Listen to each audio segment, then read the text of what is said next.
Well, like my colleague here, I seem to have spent an awful lot of time taking temperatures. So why are we spending so much time taking temperatures in healthcare, and why are temperatures such an important observation? To understand what goes wrong with patients' temperatures, first of all, we need to get a handle on normal body temperature. So most of this talk is on normal body temperature, but then at the end we will do some things on pyrexia as well. So body temperature. Well, the good news is you're a homeothermic organism. Homeo, same, thermic, heat. Humans need to maintain thermoregulatory homeostasis of their body temperature, because we don't want it to go too high and we don't want it to go too low. And this is essential because all of your physiology is regulated by biochemistry, which is regulated by enzymes. And enzymes are relatively complex proteins. They have a complex molecular architecture, and they are very dependent on specific temperature ranges and pH ranges, levels of acidity or alkalinity. So if the temperature rises or the temperature falls, this is going to alter the activity of your enzymes, meaning the enzymes can no longer perform the essential biochemistry, which is giving rise to the essential physiology, which is giving rise to your life. So it is necessary that we are homeothermic organisms. We must maintain a regular body temperature. And for those of us involved in healthcare, monitoring temperature is an absolutely essential clinical observation. It gives us a lot of clinical information to tell us how our patient is getting on at that particular period of time. It can tell us if they're too hot or they're too cold. And within the context of that patient, that can aid in our clinical assessment and give us significant diagnostic information.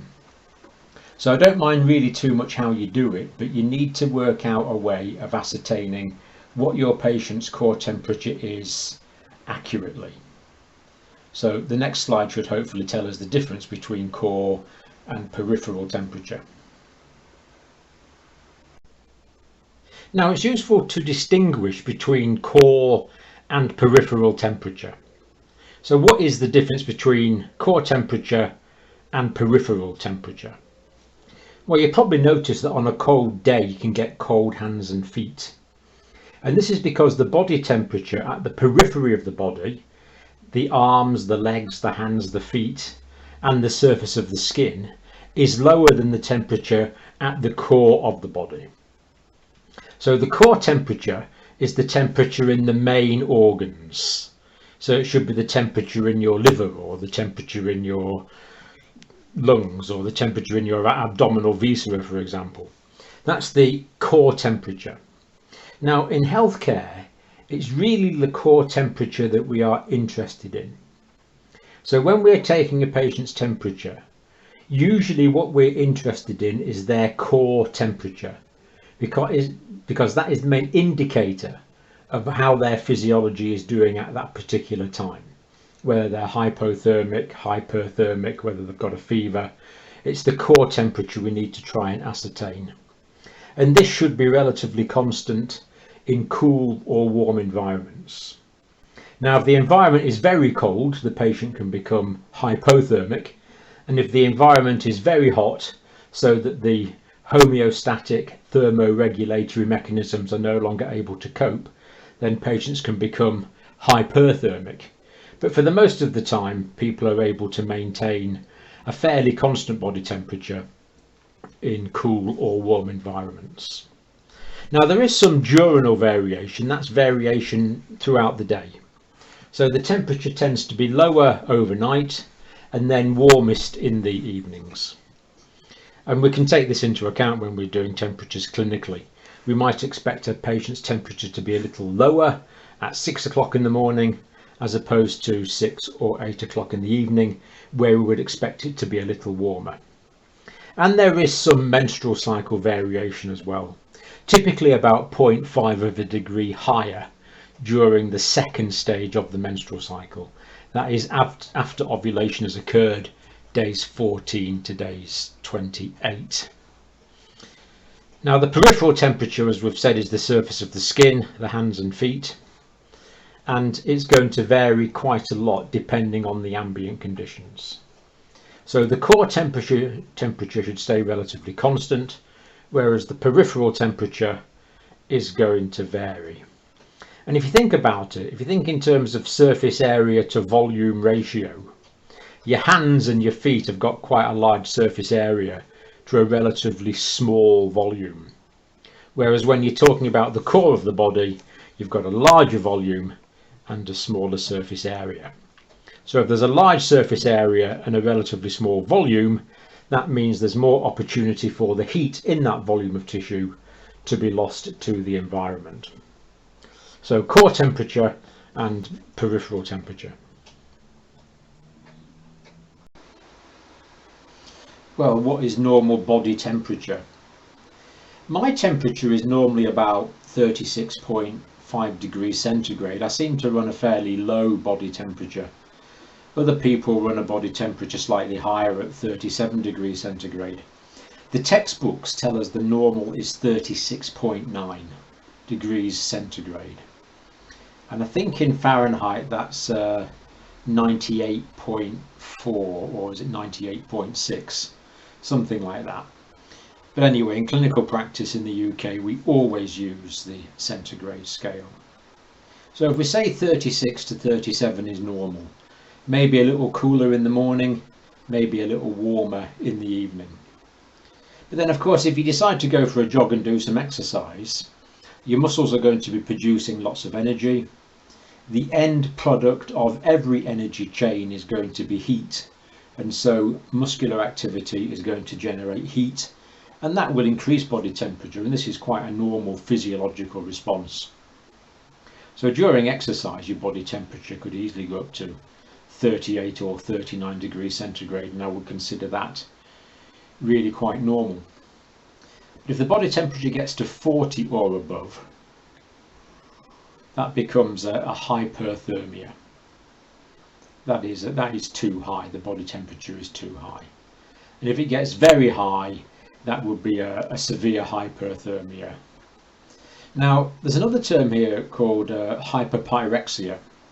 Now, a pyrexia is where the body temperature rises for physiological reasons, such as the presence of an infection, such as a bacterial or a viral infection, or tissue damage, or for some other reason the hypothalamus has decided to increase the set point and has deliberately induced an increased body temperature. So that's a pyrexia. So really a pyrexia is a form of hyperthermia, but we normally call that a pyrexia or a fever. Now as you go down, you're getting cool between 35 and 36 degrees centigrade.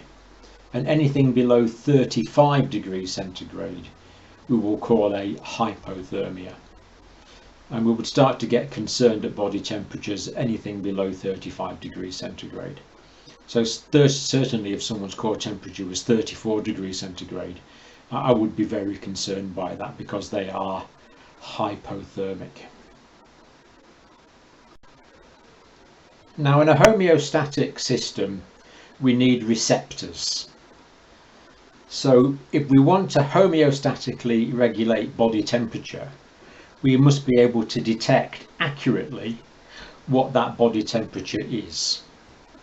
And there's basically two ways this is done, or probably three. The first way is via peripheral thermoreceptors. Now, peripheral thermoreceptors are located in the dermis.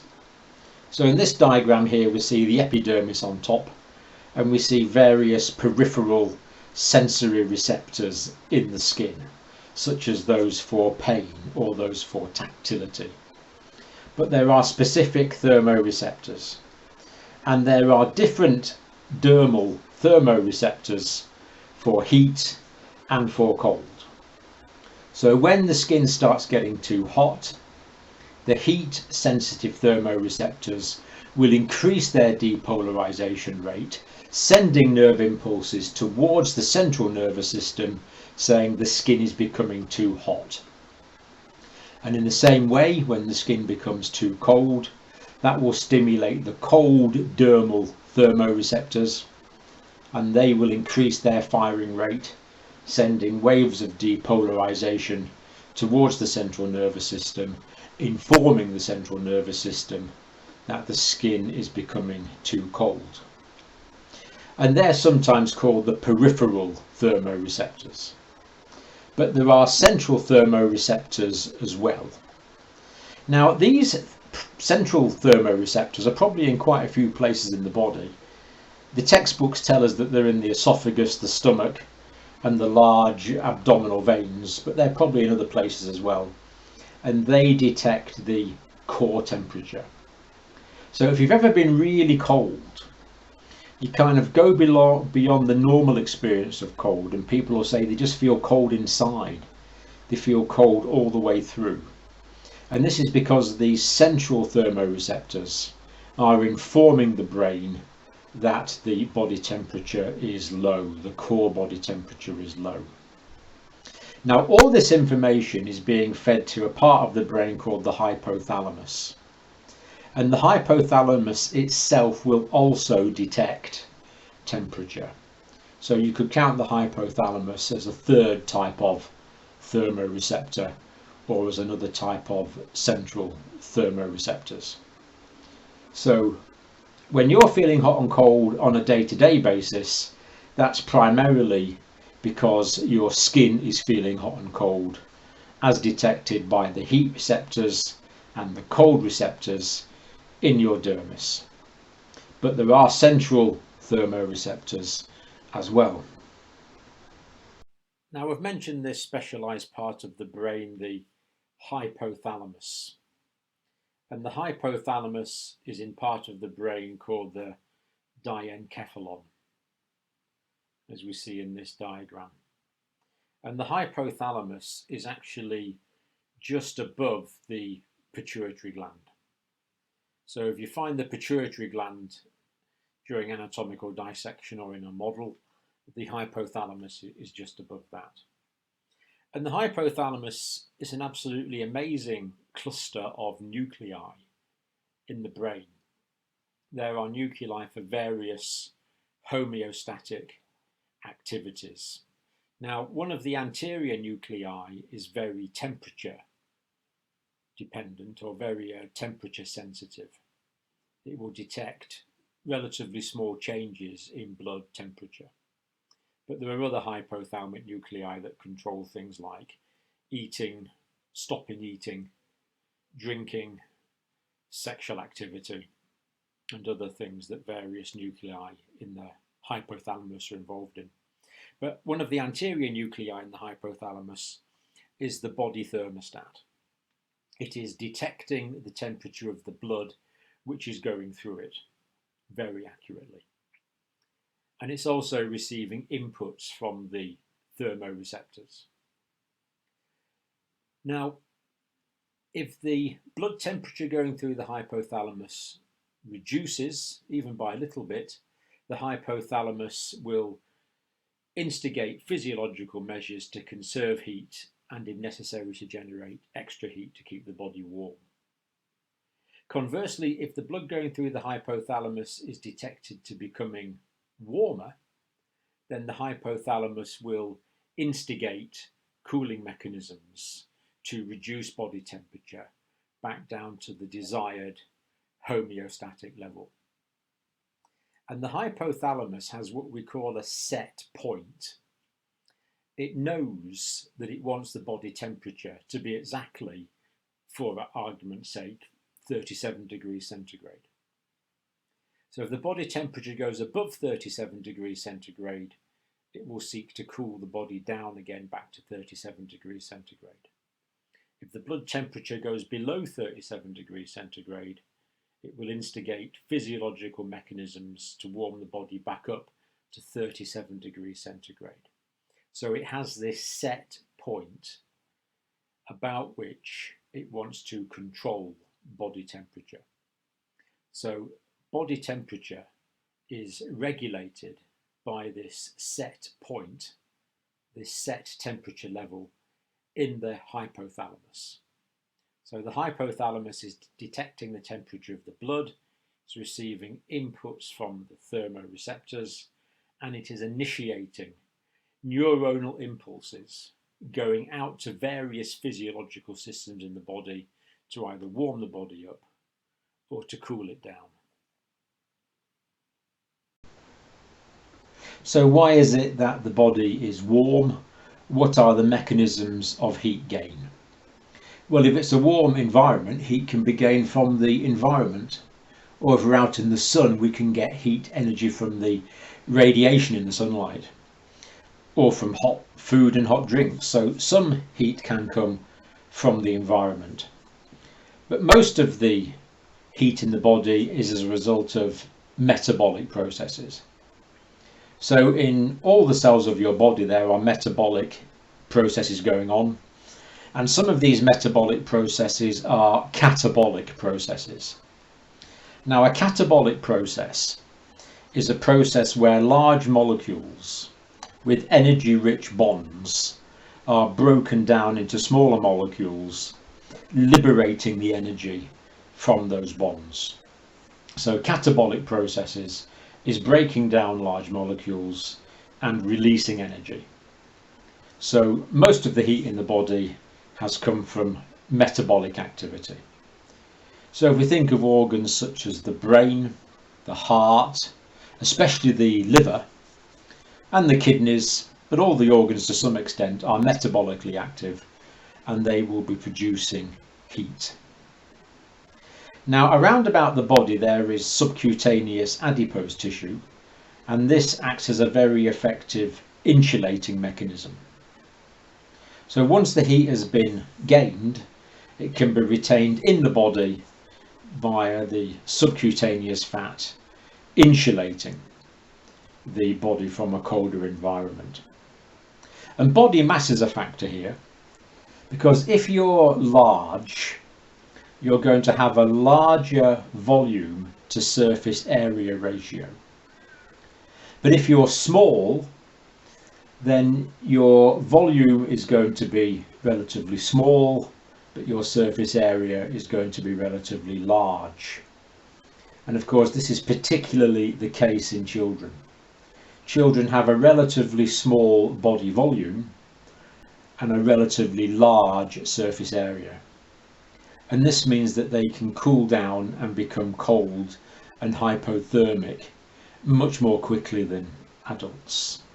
So bear in mind the body mass and the body volume when you're considering the propensity of individuals to suffer from temperature and body temperature changes. And as well as that, there are many other heat retaining mechanisms. And these heat retaining mechanisms can be homeostatically adjusted, which we'll be looking at shortly. Now this slide is considering countercurrent mechanisms. Now we know that the temperature is going to be warmer at the core of the body and colder at the periphery. But we don't want to lose excessive amounts of body heat in cool or cold environments. Now, if you think about the blood coming down the artery towards the foot, that blood is going to be relatively warm. And if you think about blood in this deep vein coming back from the foot towards the core of the body, that is going to be relatively cool. Now, heat always moves from hot objects to cold objects. That's one of the laws of thermodynamics, that heat will always move from hot objects to cold objects. Heat won't move from cold objects to hot objects. It's always from hot to cold. And the blood in the artery is going to be warmer than the blood in the vein. So the heat will move from the artery to the vein. And this is true because the large veins, the deep veins, and the arteries anatomically are close together. And this anatomical closeness allows the heat to go from the artery to the vein.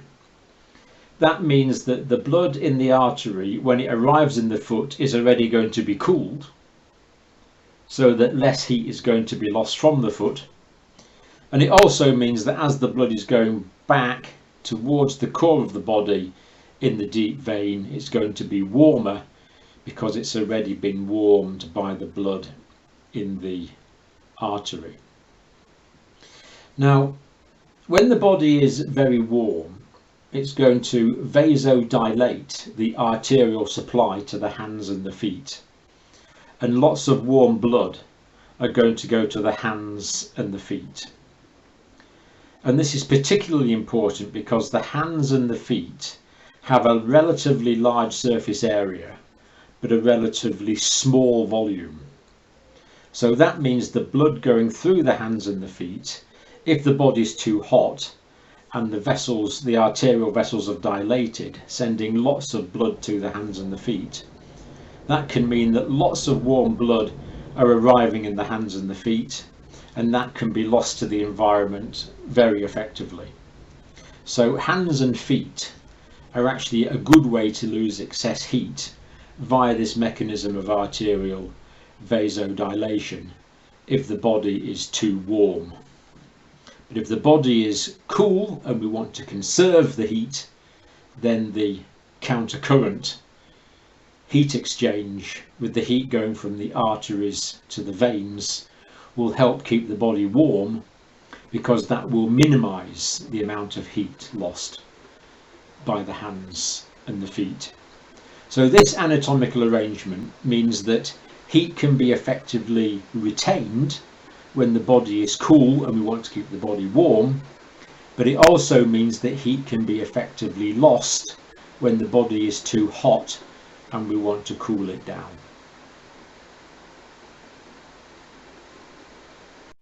Well, you probably remember the three mechanisms of heat transfer from school: conduction, convection, and radiation. And these are quite useful for describing the methods of heat loss from the body. Now, direct contact is going to be the first point in conduction. So if you are in contact with some cold metal, for example, the metal, because it's a good conductor of heat, will conduct the heat out of your hand quickly and feel cold. So imagine you go out into the garden in a cold morning and you pick up a spade. The wooden handle might not feel cold, but the metal blade will. And the reason for the difference is the heat is not conducting the heat out of your hand as quickly as the metal part is, because wood is a good insulator of heat, whereas metal is a good conductor of heat. So when we are in air, air is actually a good insulator of heat. But if you're in water, then in water, because water is a better conductor of heat than air, the body can cool down quite quickly in cold water, and hypothermia can ensue. Now, evaporation is a very effective method of heat loss. When water evaporates from the surface of the body, the energy needed to convert the water from a liquid into a vapour is taken from the surface of the body. And that's called the latent heat of vaporization. And that energy figure is actually quite large. So sweating will cool you down very effectively. But by the same token, if you're wet and you are cold, especially if there's a wind chill factor, but if you're wet and that water is evaporating from the surface of your body, then you can lose body heat very rapidly if you're wet. So in survival situations where it's cold, it's absolutely vital to keep dry so we don't inadvertently lose this latent heat of vaporization from the surface of the body. Now, convection occurs because warm air is less dense than cold air. So when the air is warm, the molecules are going to be vibrating more intensely, making more space between them. So it's lighter. So what this means is the lighter, warmer air will rise and the heavier, colder air will sink. So as the body warms air round about it, that air will rise and be replaced with cooler, denser air from beneath, giving rise to this circulation of air around the body. But it means that heat can be lost from the body via this convection mechanism. And wind chill is also a sort of convection mechanism. Now, if there's lots of cold air blowing over the surface of the body, then that means the cold molecule of air that comes into contact or near the surface of the body is going to warm up. Now, if that warmed air molecule stays next to the surface of the body, it will act as an insulator and keep the body warm. But of course, if there's a wind, no sooner has that molecule of air been warmed up than it's blown away again and replaced by the next molecule of cold air in the wind, which of course is going to take more heat from the surface of the body. And the greater the magnitude of the difference between the warm body and the cold air, the more heat, or the more rapidly the heat will be transferred from the body to the cold air. So there can be quite rapid cooling of the body if there's a wind, and especially so if the body is wet, because the wind will cause the evaporation, the water from the surface of the body will evaporate, and that will extract the latent heat of vaporization from the surface of the body, greatly exacerbating the cooling effect.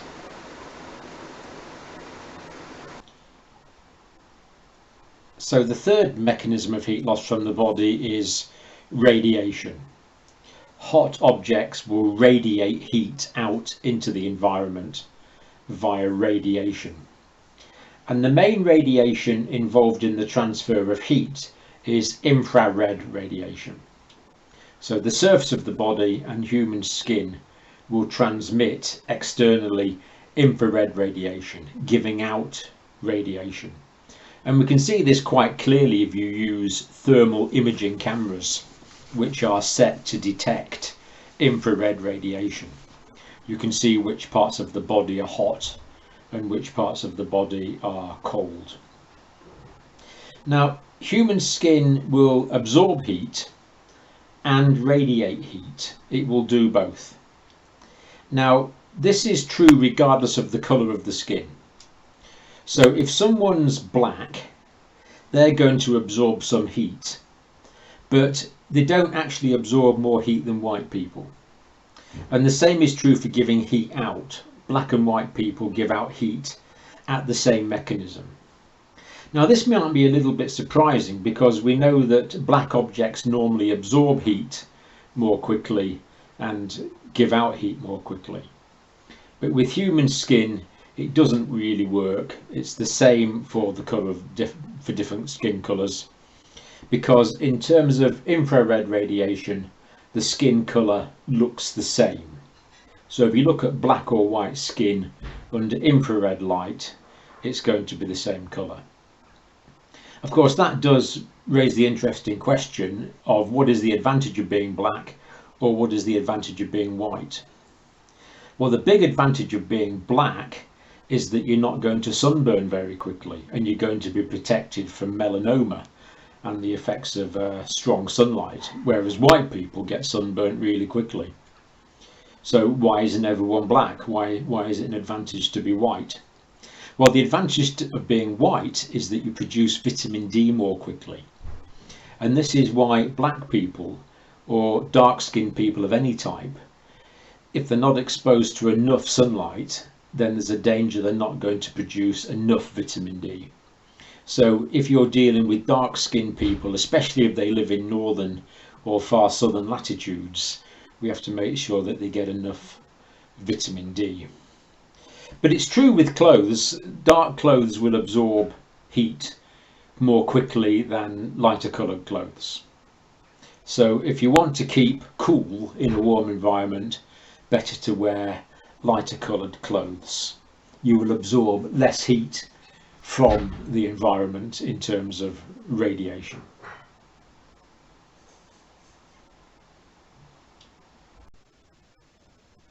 So if the core temperature of the body starts to rise, we're going to feel warmer. And if we feel warmer, we'll behave differently.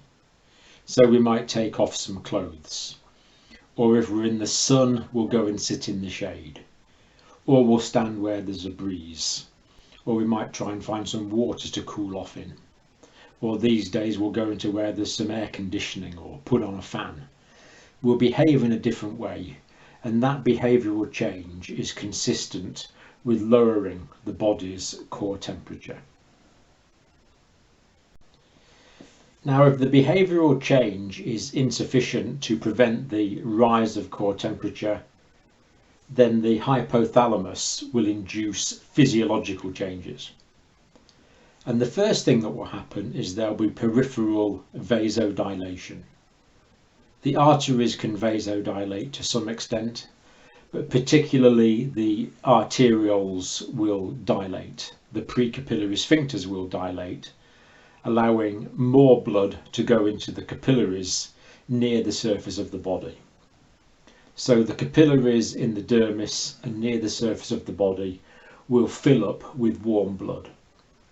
And this will mean that more heat from that warm blood is radiated out into the environment. So when that blood goes back to the core of the body, it will be cooled as a result of being near the surface of the body. And this will work fairly well as long as the ambient temperature, as long as the temperature in the environment is lower than body temperature. But if it's very warm, if the ambient temperature is 37 degrees or higher, that's not going to work effectively because the warm blood will not radiate its heat effectively into an even warmer environment outside. So in that situation, an additional mechanism is required, and that additional mechanism is sweating. Now, the body will only start sweating if the behavioural changes and the peripheral vasodilation are insufficient to homeostatically prevent the rise in body temperature. And if you think about it, the reason for this is fairly obvious. In sweating, we are going to be losing water. And to some extent we're going to be losing salt as well, sodium chloride in sweat. And the body doesn't really want to lose these, but it is prepared to lose them because the rise in body temperature can be life-threatening. So if the peripheral arterial vasodilation doesn't work, then the hypothalamus will instigate sweating in that case. Now, the sweat glands are actually innervated by sympathetic nerve fibres. So when the hypothalamus stimulates these sympathetic nerve fibres to stimulate the sweat gland will start producing sweat. Now, on this diagram we haven't drawn in a capillary, but the sweat gland is actually well perfused with a blood supply from an arteriole and is surrounded by some capillaries. And what the sweat gland actually does, if you look at the bottom there, the sweat gland's secretory portion, that is the part that actually makes the sweat. And the sweat is actually a filtrate from the plasma. So water and salt from the plasma go into the sweat gland duct, and that is how sweat forms. It actually forms in that secretory part of the gland. Then it goes up into the duct. So it forms in the gland and goes up into the duct. And the duct goes through the dermis, and we can see there it's going through the superficial layer in the skin, that is through the epidermis, and the sweat will be deposited on the surface of the body. So we now have a situation where the surface of the body is relatively moist. Now, the sweat will evaporate from the surface of the body. Now, for the sweat to evaporate, the water must change from being in liquid form to being in vapour form. And it actually takes quite a lot of energy for the water to change into a vapour. It's still water, but for the fluid water to change into vapour water, it takes quite a lot of energy.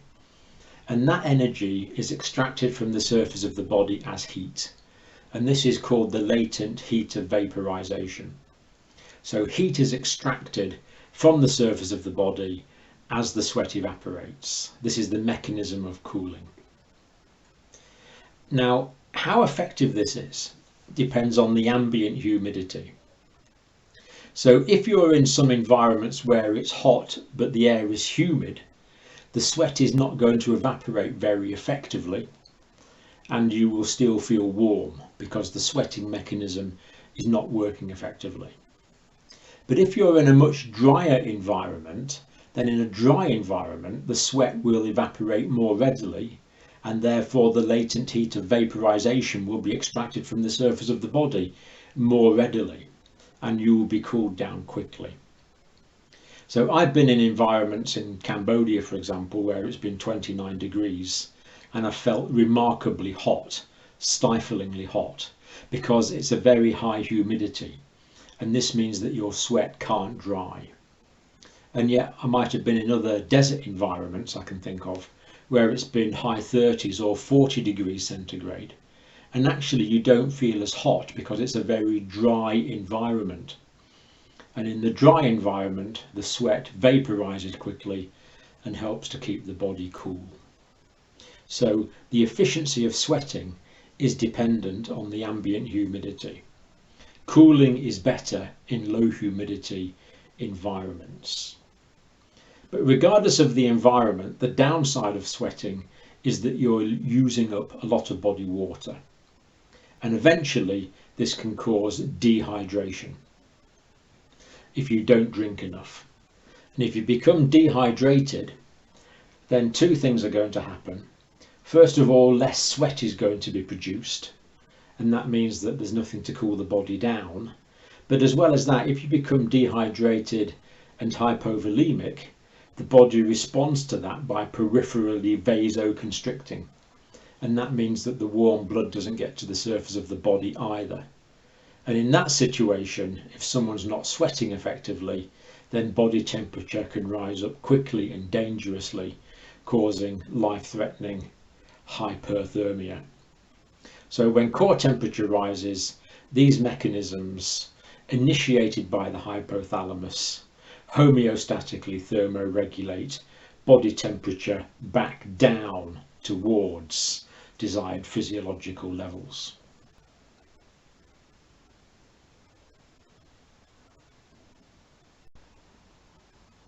Well, this slide provides evidence that people sweat in hot conditions in order to try and homeostatically thermoregulate their body temperatures down to normal limits. And although this picture is somewhat unpleasant, it does show me after teaching in a very hot environment, and as you'll see, I'm really quite sweaty. Now in this top diagram we see an arteriole, and the arteriole is taking blood into some capillaries.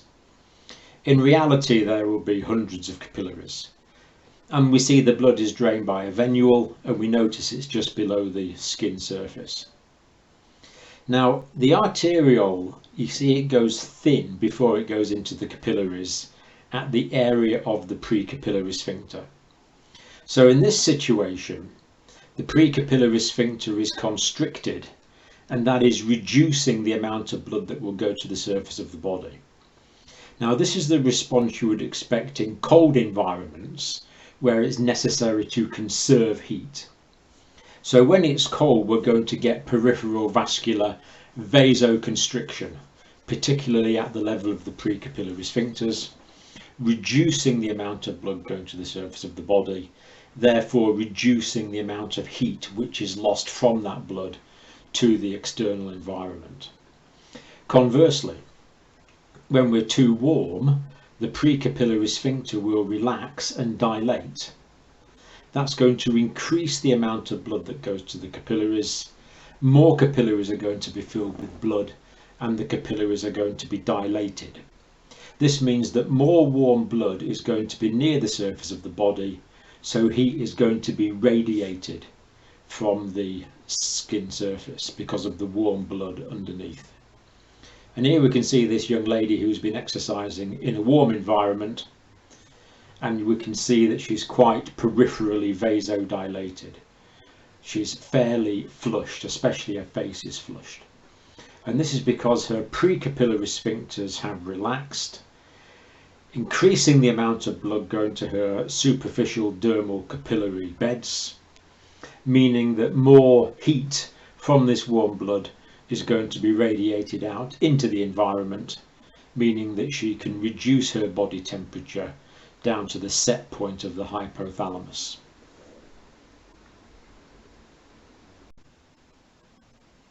Now, if someone's getting warm and they're sweating, but the sweat is trapped beneath clothes, then that means that the environment underneath the clothes is going to become very humid, and that is going to reduce the evaporation of the sweat. And if the sweat is not evaporating, then it's not going to cool the body down effectively. So if people are exercising in warm environments but they've got a lot of clothes on, then that means that the sweat is not going to evaporate and the cooling mechanisms are not going to work properly. And this can result in the body temperature building up and increasing. And this can be particularly a problem if people are wearing clothes. For example, you see these soldiers are wearing full combats. They're also carrying weapons and heavy kit, so they're using a lot of energy. So they're generating a lot of energy. That's generating a lot of heat. But because they're wearing combats and helmets, the sweat is not evaporating properly. And this means that the body temperature can build up to dangerous hyperthermic levels.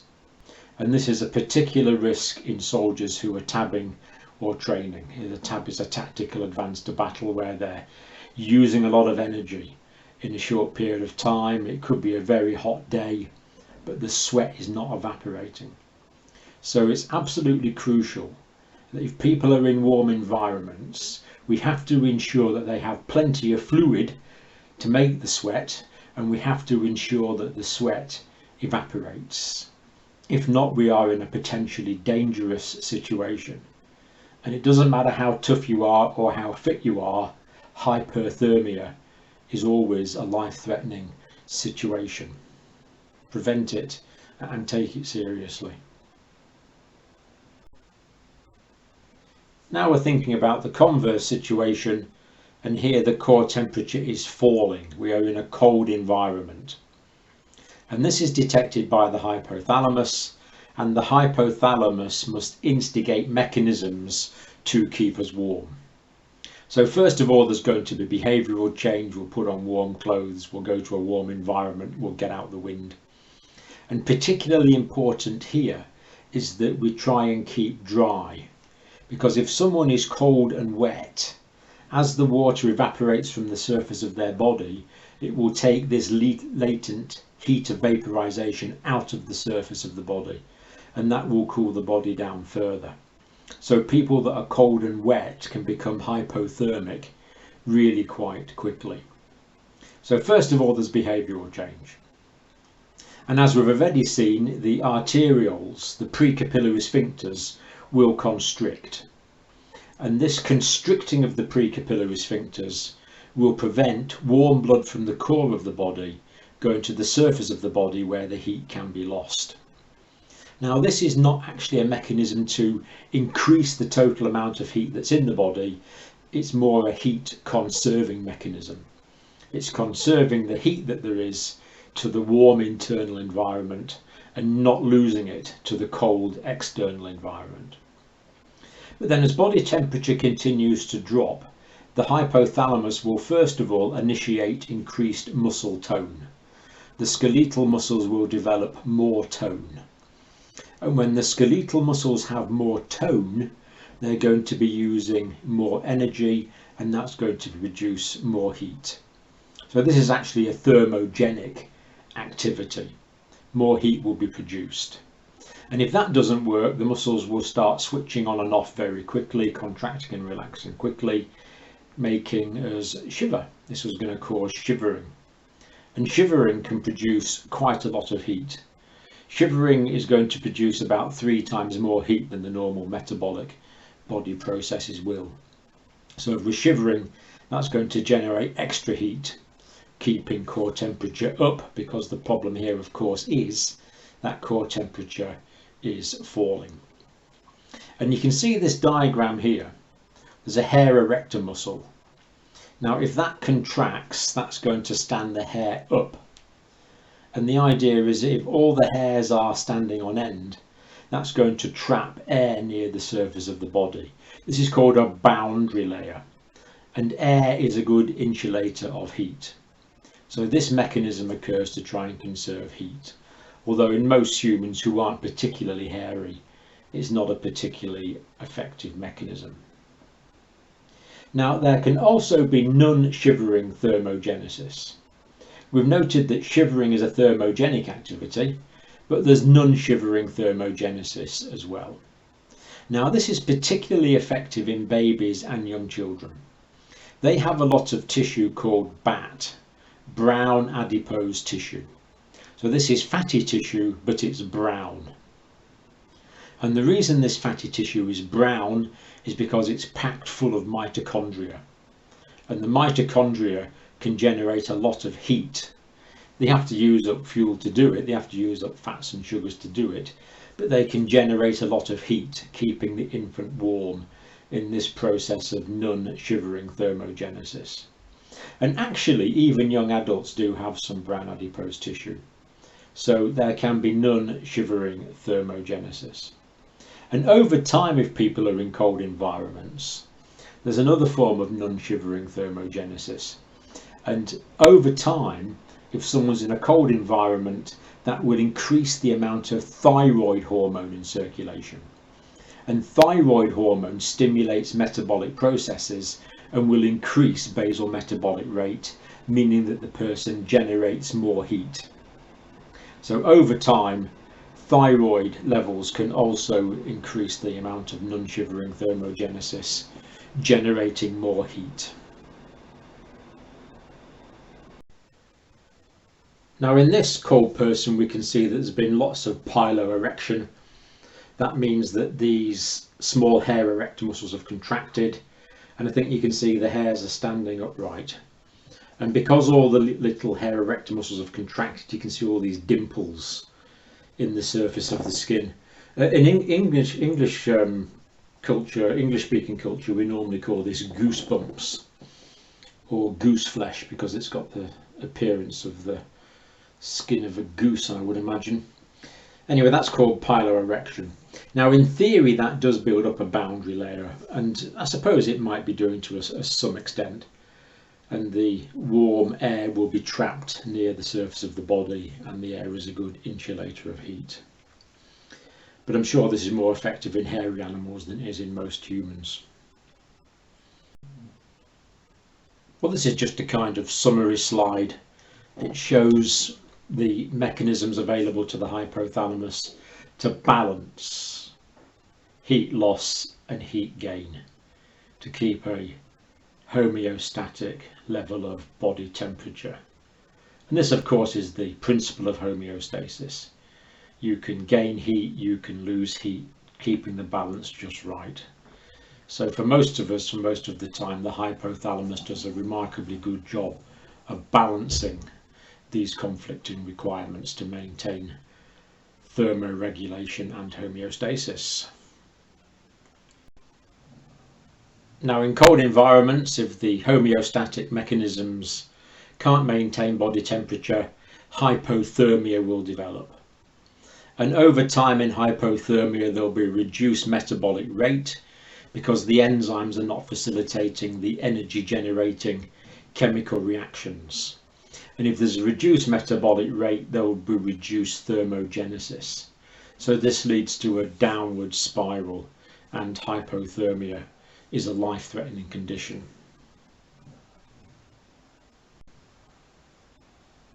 Well, it's certainly true, and it's historically documented, that dogs trained by the monks in the St. Bernard Pass in Switzerland saved many lives of people stuck in snowdrifts and people on the mountains. They courageous dogs trained by these well-meaning monks saved many lives. It was a great thing. Now, I'm not sure if the next part of the story is true, but traditionally the St. Bernard dogs were supposed to carry a barrel of brandy around their necks. And then when the dog found the person stuck in the snowdrift, the person would drink the brandy and they would feel warmer, which is great. But of course, alcohol makes you feel warm because it causes peripheral vasodilation. Alcohol is a peripheral vasodilator. And most of the thermoreceptors are in the dermis. So that means you've got lots of warm blood going to the dermis, stimulating the dermal thermoreceptors, making you feel warm, which is nice. But of course, that is diverting the warm blood from the core of the body where it's needed to the surface of the body, firstly where it's not needed, and secondly where that precious heat can be lost to the environment. So even although this is a well-meaning gesture, it wasn't effective because the alcohol will actually accelerate the rate of hypothermia. And actually this is a real problem. People who drink alcohol in cold environments do die of hypothermia. But on the positive side, it is historically documented that many dogs saved many lives, which of course is great. The other potential failure in homeostasis is that the body temperature rises, resulting in hyperthermia, temperatures of 40, 41, 42 or higher degrees centigrade. The temperature becomes greatly above normal. And at these levels, the enzymes will not function, and the enzymes and other proteins can start to denature. And people can die of acute hyperthermia. We sometimes call this heat stroke, where the body temperature rises and the patient becomes hyperthermic. And unfortunately, even if someone is hypothermic and then they're treated and their body temperature is brought back down, the damage to their organs can later result in a delayed death from hyperthermia. So hypothermia and hyperthermia are both life-threatening situations due to failure of homeostatic mechanisms. Now, we said right at the start of this talk that a pyrexia is a high body temperature, but one which is deliberately induced by the hypothalamus. So a pyrexia, or a fever means really the same thing, is a higher body temperature but deliberately induced. Now, what is going on here is the immune system works best at pyrexial temperatures. So if the hypothalamus deliberately increases the body temperature when there's a bacterial infection, for example, or when there's a viral infection, then the higher temperature is very uncomfortable for the etiological organism. The bacteria don't like the higher temperatures, which makes it harder for the bacteria to reproduce. But more importantly, the immune system works best at pyrexial temperatures. So the body temperature increases, and this increases the efficiency of the immune system, which means the body is able to combat the viral or the bacterial infection more quickly and more rapidly. So fevers or pyrexias are therapeutic.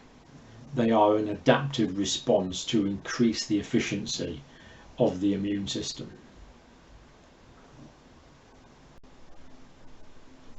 Now, if you have an infection, a bacterial infection for example, those bacteria will release chemicals into the blood that will be detected in the hypothalamus, and these will act as pyrogens.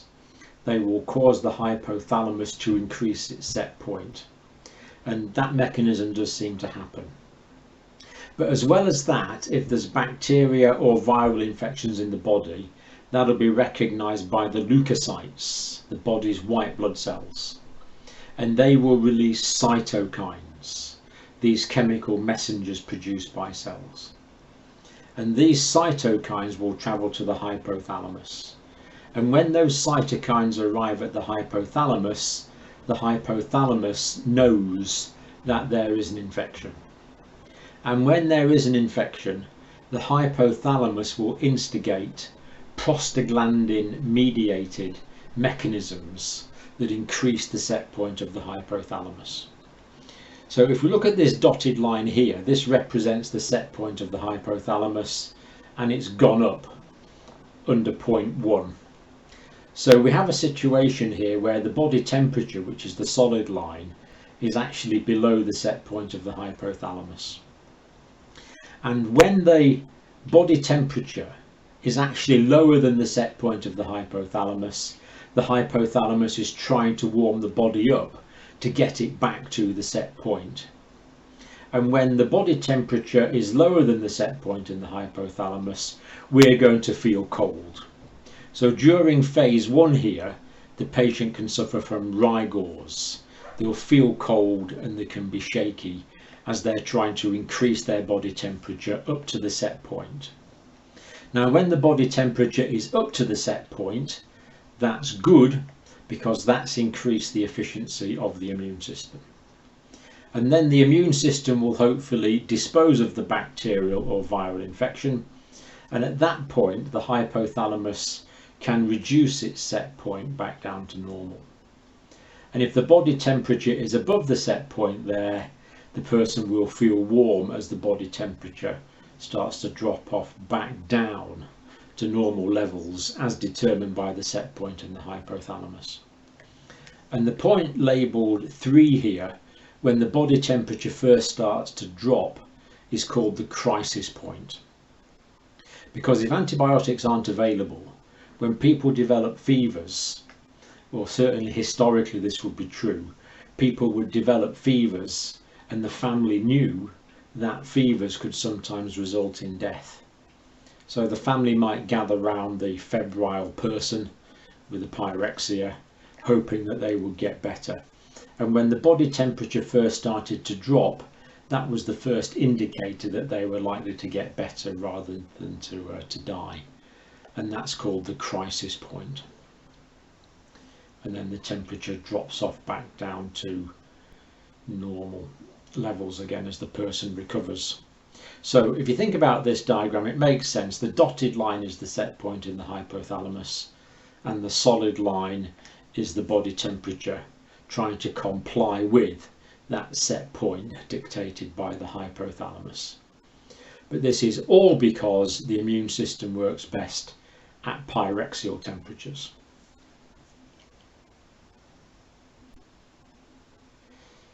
Now, there's lots of clinical implications we can draw from this, but I'm only going to mention a couple at the moment. Given that the immune system works best at pyrexial temperatures, why is it that we so often give antipyretic drugs such as ibuprofen, aspirin, paracetamol to bring patients' temperatures back down? Well, that's an interesting question, because when we give antipyretic drugs, that will be reducing the efficiency of the immune system. That's one simple point I want to make. The next one is that children under the age of 2 cannot effectively homeostatically regulate their body temperature. All the mechanisms I've talked about so far in this talk are only fully applicable to older children and to adults. So below the age of 2, children cannot effectively control their body temperatures. This means when children get infections, their temperatures can rise up very quickly to dangerous hyperpyrexial levels, and that can actually denature the tissues in their brain, causing brain damage. So with young children under the age of 2, if they've got infections, we need to monitor their temperatures very carefully, and if their temperatures start going up, we need to bring it down. Yes, I know that's going to reduce the efficiency of their immune systems, but we are prepared to pay that price because their temperatures can build up frighteningly quickly, and it can be really frighteningly quickly. Sometimes, although I'm no great expert in looking after children, but I have looked after sick children, and their body temperatures can rise almost in minutes up to really dangerous levels. And then it's absolutely vital that we bring it back down with ibuprofen and paracetamol given in appropriate doses. But prevent the hyperpyrexia in children in the first place, in young children, by very carefully monitoring their body temperatures if they have infections.